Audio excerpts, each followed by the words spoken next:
it's Johnny B here from BioBees. I'm here today to show you what our company can do for you.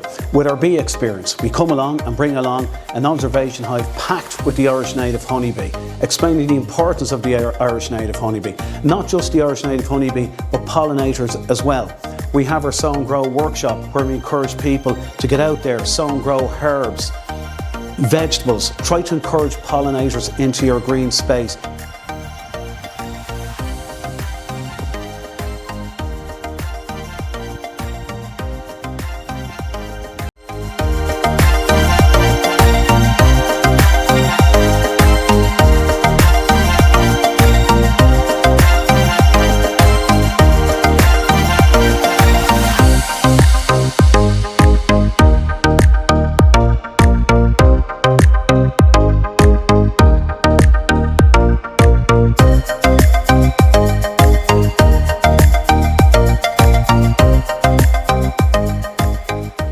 Okay folks, just in case you're wondering what this is, it's not a bee house, it's a beehive. And very interesting thing about a beehive here is that down here you have what they call a brood chamber, and this is where the bees produce all the young baby bees, larvae, eggs, etc. And up in the top then you have the honey super, where they bring all the honey stores up to the top, and this is what it looks like. If you can get a quick look at the inside of the hive, it's exactly like this. This is what they call the honey super. The other thing too about a beehive, probably looking at the entrance here, this is what we call the winter entrance. It reduces the amount of bees going into the hive, especially in winter time, because wasps are a threat to the hive. If they get into the hive, they can clear the hive out and the colony will collapse.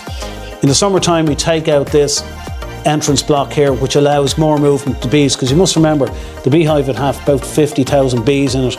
Really busy, so they need a big entrance to bring in all the pollen and nectar. Thanks for watching.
Hi folks, this is a hard hat helmet. All companies, health and safety, mandatory in sight, but they do have a sell by date.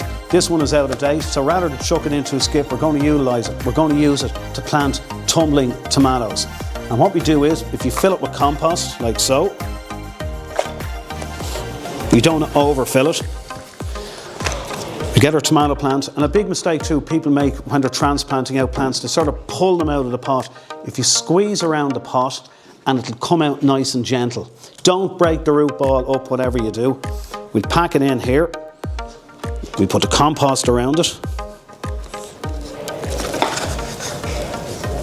And a bit of tomato feed. Now we know tomato feed here, a bit of tomato feed on it. And hopefully then by the end of August, you should have nice juicy tomatoes. But also one little tip I give you, don't overfill the helmet or a pot as well, because when you go to water it, the water will come out over the top and you think you've watered the plant, but the water is actually after running off the top of the helmet. Same thing if with your helmet, you can put herbs into it, you can put anything you like into it. Thanks for watching.